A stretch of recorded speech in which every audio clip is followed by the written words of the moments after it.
નમસ્કાર દર્શક મિત્રો, હું છું જયદીપ શુક્લા. આપ નિહાળી રહ્યા છો ક્રાઇમ પેટ્રોલિંગ ન્યૂઝ. અને યુટ્યુબ પર લાઇક કરો, શેર કરો અને સબસ્ક્રાઈબ કરો, જેથી કરી અવનવી માહિતી આપણી પાસે પહોંચી શકે. અમદાવાદ શહેરની અંદર અમદાવાદ મ્યુનિસિપલ કોર્પોરેશન ચૂંટણીનો માહોલ જામે છે. ત્યારે અત્યારે અમે વટવા વોર્ડની અંદર આવી ગયા છીએ. ત્યારે વટવા વોર્ડની અંદર એક ગુજરાતની અંદર પાંચમી પાર્ટી જે ઉભરી છે, જે નવી તરીકે ઉભરી છે, અને આ પાર્ટી 1-2 વર્ષ નહીં પણ 5 વર્ષ જૂની છે. પણ અત્યારે ઇલેક્શન લડી રહી છે. એ પાર્ટીનું નામ છે સરદાર વલ્લભભાઈ પટેલ પાર્ટી. જે સરદાર પટેલના નામથી આ પાર્ટી લોન્ચ કરવામાં આવી છે. ત્યારે અહીંના 2 ઉમેદવાર છે, 2 કેન્ડિડેટ અમારી સાથે છે. એક તો અમિતભાઈ જોશી કરીને છે અને બીજા મહિલા ઉમેદવાર છે, એમનું નામ છે નૈનાબેન પટેલ, જે એડવોકેટ છે. તમારી સાથે અમિતભાઈ જોશી પહેલાં જોડાશે. શું કહેશો અમિતભાઈ જોશી? આજે તમે જે ચૂંટણીનો માહોલ અમદાવાદ મ્યુનિસિપલ કોર્પોરેશનનો માહોલ જામેલો છે, ત્યારે તમે ઉમેદવારી પત્રો તરીકે અહીં ફોર્મ ભર્યું છે તમારા મત વિસ્તારની અંદર. તો એના દરેક પ્રશ્નો કે તમને જ ખ્યાલ હોય કે વટવાની અંદર શું શું પ્રશ્નો હશે. પણ અત્યારે હાલમાં મોંઘવારી બેફામ વધી ગઈ છે. મોંઘવારીનો માપ છે, ભ્રષ્ટાચાર છે, આ રસ્તા તૂટેલા બિસ્માત હાલતમાં છે. પાણી પડે વરસાદનું, એ વરસાદનું પાણીનો નિકાલ થાય નહીં, પાણી ભરાઈ જાય તો એ હાલાકી ભોગવવી પડે છે. અને બીજી અગત્યનો મુદ્દો આપણે લઈએ તો ટ્રાફિકની સમસ્યા. જ્યાં જો તો આડેધડ પાર્કિંગ, આડેધડ લારીઓ, આડેધડ ગમે ત્યાં પાર્ક કરી ગાડીઓ જતી રહે, પછી અહીં લારીઓ, શાકભાજી, ઘણી બધી સમસ્યાઓ છે. તો આ સરદાર પટેલ પાર્ટી જો જીતીને આવે છે, આ વોર્ડમાંથી જો સીટ નીકળતી હોય તો તમને કેવી લાગણી થશે? અને પછી સરદાર પટેલ પાર્ટી અને તમે જે ઉમેદવાર છો તો એ કેવી રીતના કામ કરશો પ્રજાજનોના? પોતાને પ્રજાલક્ષી કામ કરવા છે, પ્રજાના સારા કામ કરવા છે, એટલા માટે જ મેં ઉમેદવારી નોંધાઈ છે. જય સરદાર, જય શ્રી રામ. મને પોતાને ખૂબ આનંદ થાય છે કે સરદાર વલ્લભભાઈ પટેલ પાર્ટીમાં મને નિયુક્તિ આપી છે અને આ જવાબદારી સોંપી છે એ ખૂબ જ નિષ્ઠાપૂર્વક નિભાવી છે મારે પોતાને. અને મેં સેવાકીય કાર્ય માટે જ આમાં જોડાયો છું. મારે બીજો કોઈ હેતુ નથી.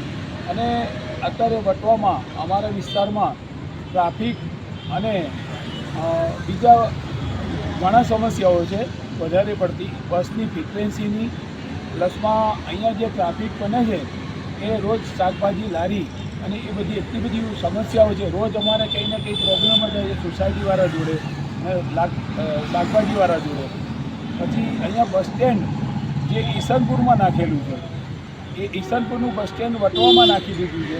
ત્યાં સુધી કોર્પોરેટરો ઊંઘી જાય છે. એમને ખ્યાલ નથી કે અમારો વિસ્તાર ક્યાં છે. સોસાયટીઓની પાણીની સમસ્યાઓ સોલ્વ કરતા નથી કોઈ દિવસ. અને પાણી ભરાઈ જાય છે એના માટે અમને અરજી આપેલી અને પોતાને અહીંયા સેવાકીય કાર્યમાં વર્ષોથી જોડાયેલો છું. તો એમને મને સમસ્યા બતાવી હતી કે તમારા બોરનું એક લેટર લખીને આપો તમે. આજ સુધી હવે વરસાદ બીજો આવશે એ છતાંય કોઈ કામ ચાલુ કર્યું નથી. એવી ઘણી બધી સમસ્યાઓ છે.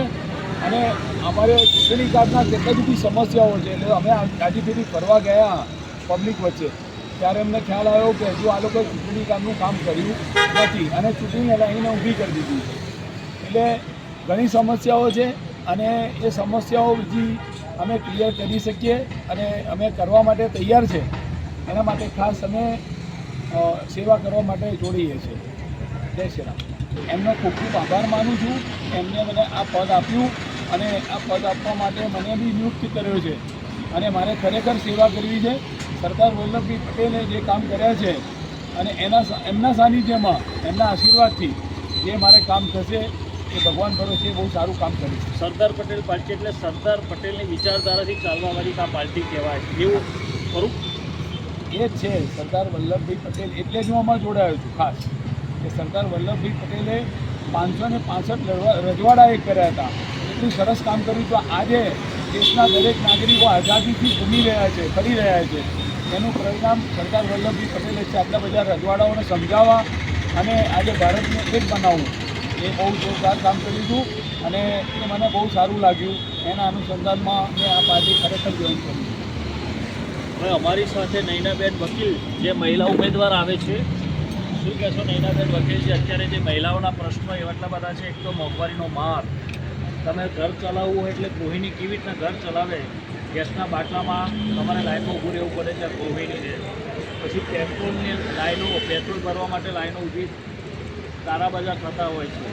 છતાં જે ગૃહિણીનું બજેટ પૂરવાય છે અને ગૃહિણીની વાત કરીએ તો મહિલાઓને કેટલી તકલીફો પડતી હોય છે. તો તમે એક મહિલા છો, એના અનુસંધાનમાં તો તમને ખ્યાલ હોવો હશે જ તો કે કેવી મહિલાઓને તકલીફ પડતી હોય છે. તો તમે તમારી જે પાર્ટીના ઉમેદવાર તમે છો, તો જીતીને આવો છો, તો મહિલા માટે પહેલાં તો કાર્ય શું કરશો? આજે અમે લોકો સરદાર વલ્લભભાઈ પટેલ પાર્ટીમાંથી અમે લોકો ચૂંટણીમાં ઊભા રહ્યા છે. હું અને અમિતભાઈ જોશી બંને. તો અમે કેનવાસિંગ કરવા ડોર ટુ ડોર દરેકના ઘરે ગયા હતા. વટવા વિસ્તારમાં, વટવા વિધાનસભા 47માં. તો દરેક મહિલાઓના દરેક પ્રશ્નો અલગ અલગ હતા. પહેલાં તો મહિલાઓ એમ કહે છે કે અહીંયા ગાડી પાણી ભરાય છે, ગટર ઉભરાય છે, તો કોઈ કોર્પોરેટર જોવા આવતા નથી. બીજી વસ્તુ એ કે જે ઉંમરલાયક વૃદ્ધો છે એ લોકોના માટે હું મદદ કરીશ. અને મહિલા સુરક્ષા માટે ખાસ કરીને કે મેં ઘણા એવા પ્રશ્નો, હું એડવોકેટ છું, ઘણા બધા એવા પ્રશ્નો જોયા છે કે મહિલા સુરક્ષિત માટે મદદ માંગવા માટે આવે છે, તો એના માટે મદદ કરીશ. અને પાણી, ગંદુ પાણી અહીંયા આવે છે, ખાસ કરીને તો ગંદુ પાણી, બસ સ્ટેન્ડો અને બીજી બધી ઘણી બધી સમસ્યાઓ છે. બાળકોની સમસ્યાઓ કે મહિલાઓને મોંઘવારી અત્યારે નડી રહી છે અને ગેસના બાટલા માટે તેમજ ઘણી બધી મોંઘવારી. મહિલાઓ એમ કે પૈસાની બચત નથી થતી. અમારી બાળકોની સ્કૂલોની ફીઓ કેવી રીતે ભરવી? અત્યારે સેલ્ફ ફાઇનાન્સ કોલેજોમાં બાળકોને એ લોકો ભણાવે છે તો કે અમારી બચત બિલકુલ થતી નથી. એના માટે મને સરદાર વલ્લભભાઈ પટેલમાંથી જે નવી પાર્ટી છે ટિકિટ આપી છે, તો હું પ્રજાલક્ષી હિત જોઈને એમનું જે સેવાનું કાર્ય કરવા માટે હું જેટલો બનશે એટલો પ્રયત્ન સેવાનું કાર્ય કરવા માટે કરીશ. એક કુપોષણ, આંગણવાડીમાં નાના છોકરાઓને કુપોષણનો મુદ્દો મહત્વનો છે. કુપોષણ થાય તો એને કેવી રીતના રોકવું? સરકારને શું સંદેશો આપશો તમારો પહેગામ? નાના બાળકોને જે અત્યારે હાલમાં આંગણવાડીમાં ખાસ કરીને તો એ લોકોને, નાના બાળકો આંગણવાડીમાં જાય છે તો એ લોકો જોડે સારું વર્તન કરવામાં આવે. એ લોકોને દૂધ, નાસ્તો, ખોરાક, સ્વાસ્થ્યને જે નુકસાન ના થાય એવો ખોરાક આપવો જોઈએ. નાના બાળકોનું ભણતરનું ધ્યાન રાખવું જોઈએ. કે જે ઘણા બધા શિક્ષકો હોય છે એ ખાલી એમ જ બાળકો એમ કે આવે અને એમના મા બાપ ખાલી મોકલી દે છે, એ રીતે વ્યવહાર કરે છે, વ્યવહાર ના કરે. અને ક્રિકેટ મેદાનનું નામ પહેલાં શું હતું ને અત્યારે શું છે? અત્યારે જે પહેલાંનું નામ આવી જાય એના માટે શું કરશો? ક્રિકેટ મેદાનનું નામ મોટેરા સ્ટેડિયમમાં, પહેલાં જે સ્ટેડિયમ હતું અમારું સરદાર વલ્લભભાઈ પટેલ, જે સરદાર વલ્લભભાઈ પટેલ લોખંડી પુરુષ કહેવાય, જેમણે આઝાદી અપાઈ હતી, એ હાલમાં એ મેદાનનું નામ નરેન્દ્રભાઈ મોદી સ્ટેડિયમથી બધા જાણે છે. તો એ મેદાન ખરેખર તો સરદાર વલ્લભભાઈ પટેલનું જે નામ કાઢી નાખ્યું છે એ નામ ભૂસાઈ ના જવું જોઈએ. એના માટે નક્કર પગલાં શું કરશો? અમે લોકો એના માટે અમે પ્રયત્ન કરીશું કે સરદાર વલ્લભભાઈ પટેલનું નામ, જે નરેન્દ્ર મોદી સ્ટેડિયમ છે એના બદલે સરદાર વલ્લભભાઈ પટેલનું નામ જ હાલમાં લોખંડી પુરુષ તરીકે. ઘણા લોકોએ મને સવાલ કર્યો કે બેન આ નામ ભૂસી કાઢ્યું છે અત્યારે, તો લોખંડી પુરુષ છે, તમે તો એડવોકેટ છો, તો એના માટે હું પ્રયત્ન કરીશ કે સરદાર વલ્લભભાઈ પટેલનું જ નામ રહેવું જોઈએ. કે જેમણે 565 રજવાડા ભેગા કર્યા, આપણને આઝાદી અપાઈ, અમે સ્ત્રીઓને અનામત અપાઈ છે, તો એના માટે એ જ નામ હોવું જોઈએ. એમાં મળી કે તમે ભાજપમાં હતો તો ભાઈ ભાજપ છોડવાનું કારણ શું હતું? અને તમે ભાજપ છોડીને સરદાર પટેલ પાર્ટીમાં કેમ તમે જોઈનિંગ લીધું? ભાજપ છોડવાનું કારણ એક જ છે, 25 વર્ષથી અમારો નીચોઈને કાઢવાનું જે કામ કરવાનું કરતા હોય એ રીતનું અમારી જોડે કામ કરાયું છે. આજે અહીંયા મિટિંગ છે, આજે ત્યાં છે, તમને આ કરવામાં આવશે, તમને આ જવાબદારી આપવામાં આવશે. અને એ વાત તો એક બાજુ રહી, પણ અમે અમારી રીતે સ્વેચ્છાએ કામ કરી શકતા નહોતા. અમે કોઈ પણ કામ લઈને જઈએ તો ભાજપવાળા અમારું કોઈ કામ કરતા નહોતા. ખાલી દર ફેરી લોલીપોપ આપતા હોય એવી પરિસ્થિતિ અમારી જોડે વરસેલી હતી. એટલે ખાસ કરીને મને પણ આજે ફેરી હતી સમસ્યા કે ટિકિટ આપશે અને મને આ એરિયામાંથી કોઈ નિયુક્તિ કરશે અને મને જવાબદારી સોંપશે, પણ આ જવાબદારી સોંપીની મને અગમચેતી થઈ ગઈ હતી. એટલે મેં આ પક્ષ છોડ્યો છે.